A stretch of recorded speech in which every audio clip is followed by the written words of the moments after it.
Hello friends, आपका स्वागत है मिनी आईएएस के यूट्यूब चैनल पर। आज फिर आप लोगों के लिए लेके आ गए हैं साइंस के टॉप 30 क्वेश्चंस। ठीक है, इसमें जो है 10 फिजिक्स का होगा, 10 केमिस्ट्री का होगा और 10 बायोलॉजी का होगा। ठीक है, अगर आप चैनल पर नए हैं तो सब्सक्राइब कीजिए, लाइक कीजिए और कमेंट कीजिए अगर कोई भी क्वेश्चन में दिक्कत आता है तो।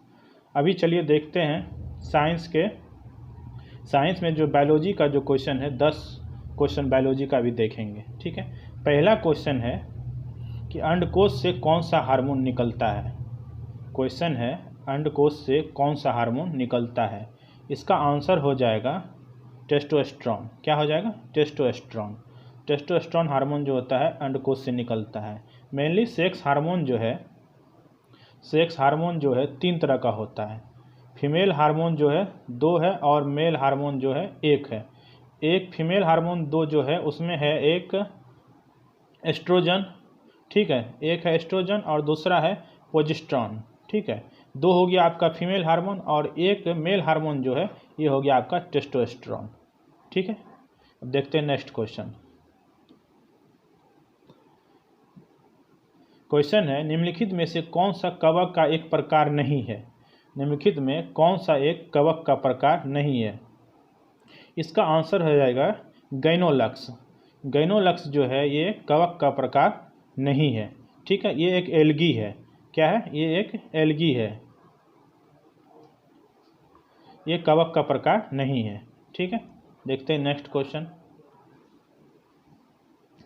मानव में निम्नलिखित में से कौन सा ग्रंथि 2 से अधिक हार्मोन स्रावित करता है। क्वेश्चन है मानव में निम्नलिखित में से कौन सा ग्रंथि 2 से अधिक हार्मोन स्रावित करता है। इसका आंसर हो जाएगा पिट्यूटरी ग्लैंड। कौन सा हो जाएगा? Pituitary gland. पिट्यूटरी ग्लैंड जो है 2 से अधिक हार्मोन रिलीज करता है। इसको मास्टर ग्लैंड भी कहते हैं। ठीक है, इसको मास्टर ग्लैंड भी कहते हैं। ठीक है, ये आपका जो है ब्रेन में उपस्थित होता है। कहाँ होता है? ब्रेन में होता है। क्या होता है? ब्रेन में होता है ये। ठीक है, अब देखते हैं नेक्स्ट क्वेश्चन। गैसों के आदान प्रदान पादप ऊतक के किस भाग द्वारा होता है। क्वेश्चन है गैसों का आदान प्रदान पादप ऊतक के किस भाग द्वारा होता है। इसका आंसर हो जाएगा एस्टोमेटा। क्या हो जाएगा? एस्टोमेटा के द्वारा जो है गैसों का आदान प्रदान होता है। ठीक है, और इसी से पादप जो है कार्बन डाइऑक्साइड लेता है और ऑक्सीजन रिलीज करता है। ठीक है, ये आपका आंसर हो गया। नेक्स्ट क्वेश्चन देखते हैं क्या है।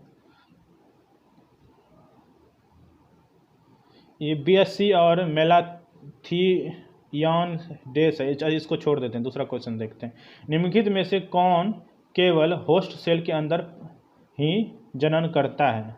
निम्नलिखित में से कौन सा केवल होस्ट सेल के अंदर ही जनन करता है। इसका आंसर हो जाएगा वायरस। क्या हो जाएगा? वायरस आंसर हो जाएगा। वायरस जो है बाहर में डेड स्थिति में होता है, मरा हुआ स्थिति में होता है। जब ये अंदर जाता है, शरीर के अंदर जाता है, तब ये एक्टिव होता है। ठीक है, इसीलिए कहा जाता है कि वायरस जो है होस्ट सेल के अंदर ही जनन करता है। ठीक है, तो नेक्स्ट क्वेश्चन देखते हैं। 7वां क्वेश्चन है आमतौर पर इस्तेमाल किया जाने वाला विटामिन बी कॉम्प्लेक्स कितने विटामिन से बना होता है। आमतौर पर इस्तेमाल किए जाने वाला विटामिन बी कॉम्प्लेक्स कितने विटामिनों से बना होता है। ठीक है, विटामिन बी कॉम्प्लेक्स जो है टोटल ये 8 विटामिन से मिलके बना होता है। ठीक है, अब देखते हैं कि 8 विटामिन कौन कौन होता है। पहला होता है विटामिन B1, इसको कहते हैं थायमिन। इसको क्या कहते हैं? इसको कहते हैं थायमिन। ठीक है, दूसरा विटामिन होता है B2। ठीक है, इसको कहते हैं राइबोफ्लेविन। क्या कहते हैं इसको? राइबोफ्लेविन। विटामिन B2 को राइबोफ्लेविन कहते हैं। ठीक है, और तीसरा विटामिन है B3, इसको कहते हैं नियासिन। इसको कहते हैं नियासिन। ठीक है, और जो चौथा विटामिन है विटामिन B5, इसको कहते हैं पेंटोथेनिक एसिड। क्या कहते हैं इसको? पेंटोथेनिक एसिड कहते हैं। पेंटोथेनिक एसिड कहते हैं। ठीक है, ये विटामिन B5 हो गया। उसके बाद नेक्स्ट आते हैं विटामिन B6, इसको कहते हैं पैराडॉक्सिन। क्या कहते हैं? Pyridoxine, PYRODOXINE, pyridoxine. ठीक है, विटामिन B6 हो गया। उसके बाद आते हैं विटामिन B7, इसको कहते हैं बायोटीन। इसको क्या कहते हैं? बायोटीन। ठीक है, नेक्स्ट देखते हैं विटामिन B9, विटामिन B9 इसको कहते हैं फॉलिक एसिड, फॉलिक एसिड। ठीक है, और उसके बाद लास्ट आता है विटामिन B12, जो आप लोग सुने होंगे बहुत बार। ठीक है, इसको कहते हैं कोबालमिन, साइनोकोबालमिन, साइनोकोबालमिन। ठीक है, विटामिन B12 को 8 तरह का विटामिन देख लिए कौन कौन होता है। विटामिन B1 होता है, B2 होता है, B3 होता है, B5 होता है। ठीक है, B6 होता है, B7 होता है, B9 होता है और B12 होता है। ठीक है, चलिए नेक्स्ट देखते हैं। 8वां क्वेश्चन है निम्नलिखित में कौन सा अवशेषी अंग है? निम्नलिखित में कौन सा अवशेषी अंग है? इसका आंसर हो जाएगा अपेंडिक्स। क्या हो जाएगा? अपेंडिक्स जो है अवशेषी अंग है। ठीक है, नेक्स्ट क्वेश्चन देखते हैं। ईस्ट किसका एक उदाहरण है? ईस्ट जो है किसका एक उदाहरण है? इसका आंसर हो जाएगा ईस्ट किसका एक उदाहरण है? ये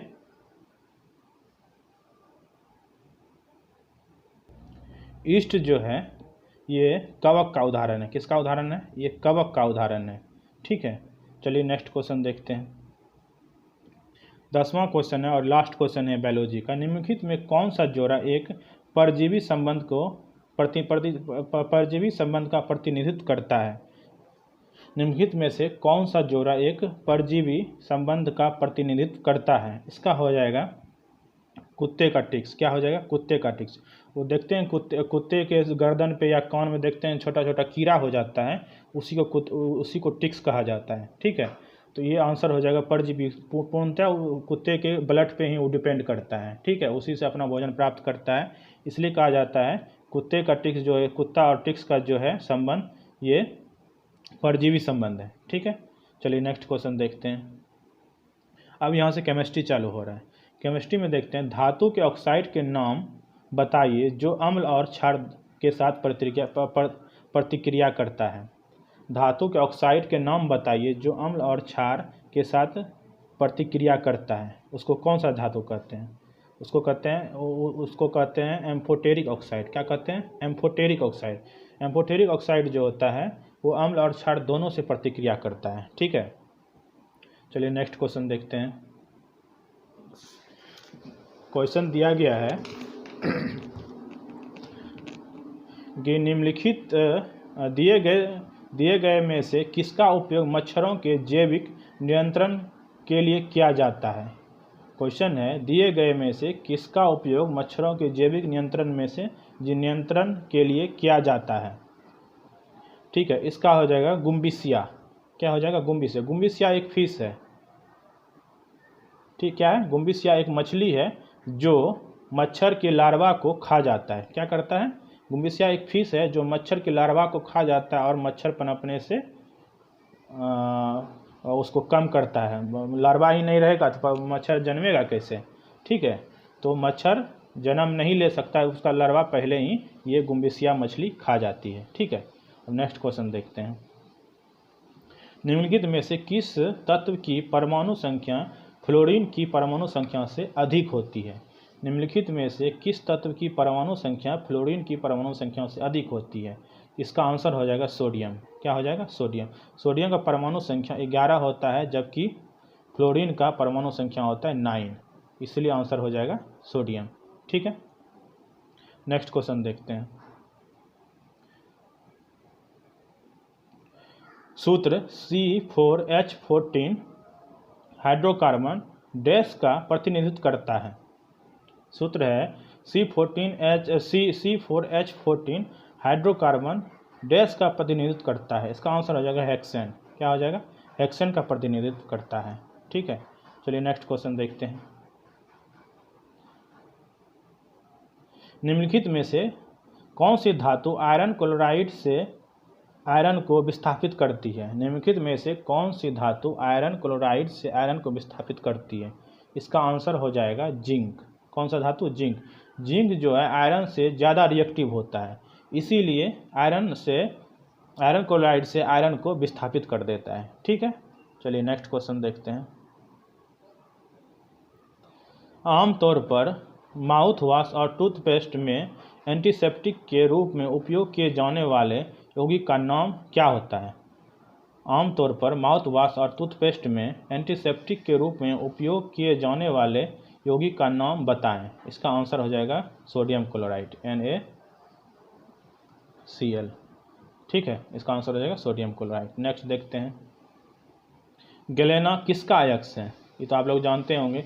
गैलेना जो है लेड, सीसा का अयस्क है। ठीक है, PbS इसका फॉर्मूला होता है PbS। गैलेना जो है लेड का अयस्क है। ठीक है, नेक्स्ट क्वेश्चन देखते हैं।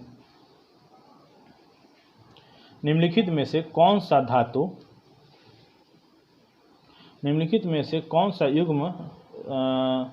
सा युग्म सुमेलित नहीं है? ठीक है, इसका आंसर हो जाएगा हेमेटाइट कॉपर। ठीक है, हेमेटाइट जो है लोहा का अयस्क है, ना कि कॉपर का, इसलिए ये गलत है।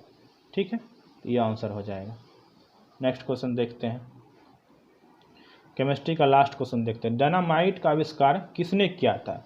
डायनामाइट का आविष्कार किसने किया था? ये तो आप लोग जानते होंगे। डायनामाइट का आविष्कार जो है अल्फ्रेड नोबल ने किया था। कौन किया था? अल्फ्रेड नोबल ने। ठीक है, यहाँ आपका केमिस्ट्री खत्म होता है। अब देखते हैं 10 क्वेश्चन फिजिक्स का।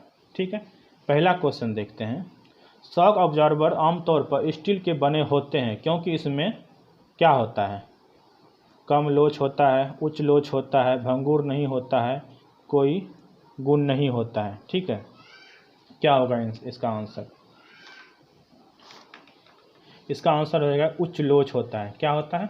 उच्च लोच होता है, हाई इलास्टिसिटी होता है। ठीक है, इसीलिए शॉक ऑब्जर्वर स्टील का बना होता है। ठीक है, नेक्स्ट क्वेश्चन देखते हैं। ग्रहों की गति का नियम किसने प्रतिपादित किया था? ये तो आप लोग जानते होंगे। ग्रहों की गति का नियम किसने प्रतिपादित किया था? इसका आंसर हो जाएगा केपलर। किसने किया था? केपलर ने। ठीक है, नेक्स्ट क्वेश्चन देखते हैं। तारों के बीच की दूरी की गणना किसमें की जाती है? तारों के बीच की गणना किसमें की जाती है? इसका आंसर हो जाएगा प्रकाश वर्ष। क्या हो जाएगा? प्रकाश वर्ष। और 1 लाइट ईयर बराबर होता है 1 लाइट ईयर बराबर होता है 1